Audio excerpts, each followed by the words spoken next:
What's going on, sports card hobby family? We are back again. It is another video, another sports card video. Thanks again for tuning in today. We've got some big news as the WWE lays the smackdown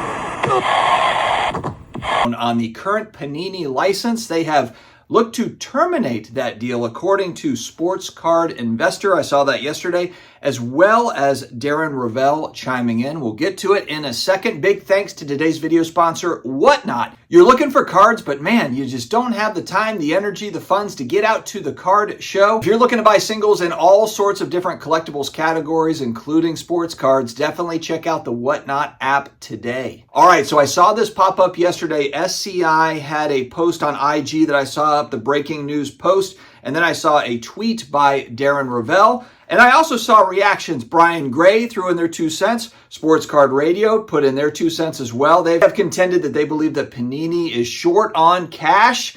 And man, they're definitely blowing through cash as far as attorneys are concerned. They've got all these different lawsuits. They settled out for $25 million on another suit. They are taking grenades in the trenches right now.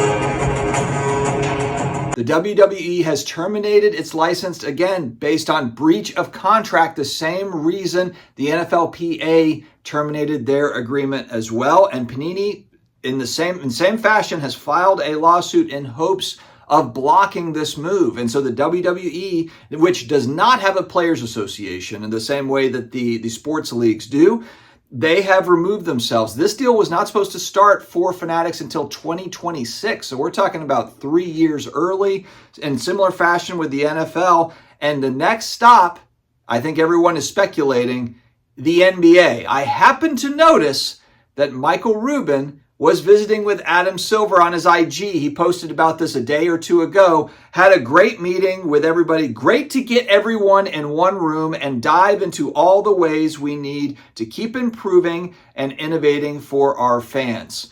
I just think it's highly ironic that he is meeting, again, it's all the big dogs getting together. Adam Silver, Michael Rubin, of course, being a part owner of the 76ers. Up until recently, he did sell off his share so that he could get into the sports betting side, Fanatics Playbook or Sportsbook or whatever that other piece is called. But it is no joke that Michael Rubin is heavily tied into the sports leagues, especially the NBA. He has personal relationships with the commissioner. And it makes me wonder, is Michael Rubin the most powerful man in sports outside of the league commissioners? Because you could say Roger Goodell and Adam Silver and these guys are obviously powerful people in the sports world.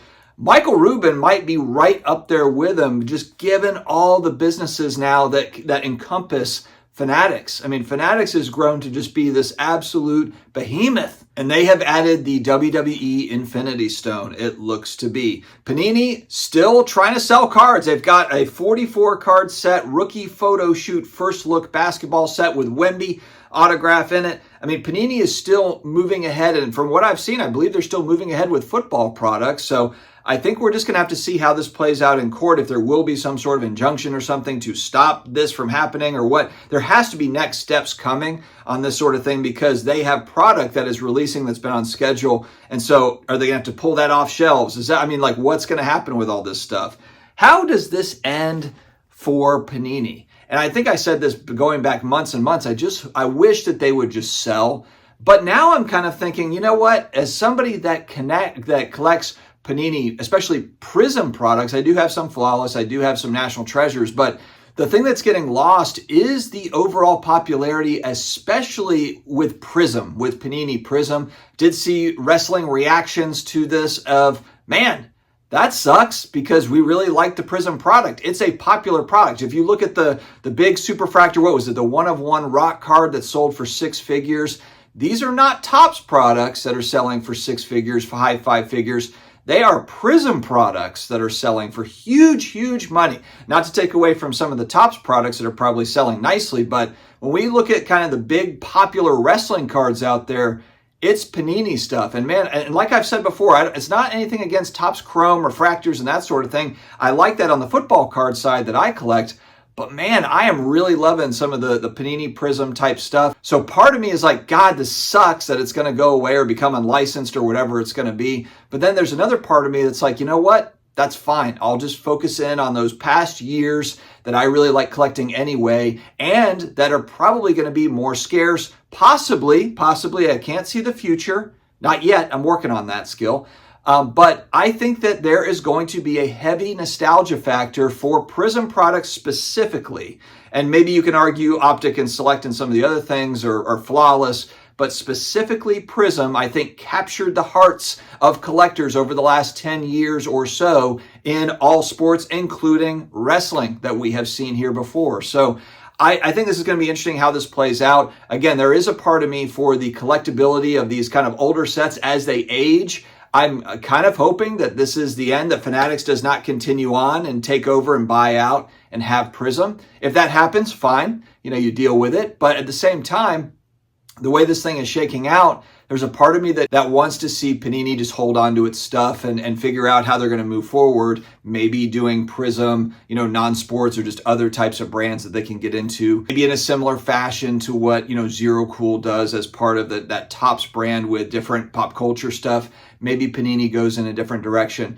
The one thing, and you can argue against, I know some of the recent years, the quality control has been poor as far as like these wildly off-centered, Prism cards.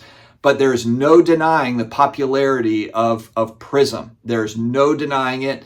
And that's the thing that I think is going to be interesting to see how this plays out. And that's something that you can't take away from Panini. As much as, Fanatics can kind of take over all the moving parts, that IP, that piece, unless they're going to call it like Fanatics Prism with like an S instead of a Z or something, I don't know. Try to get a little sneaky on that side. It's just not going to be the same. They have built that product out. It does have fans. And so how does this thing end? We will see, and we'll keep you updated as new information comes out. But I know if you're a wrestling card fan, this wasn't exactly welcomed news. This wasn't something that everybody is excited about. Because like I said, there is popularity in these Panini wrestling products. All right, guys, stay healthy, stay awesome, and I will talk to you again later.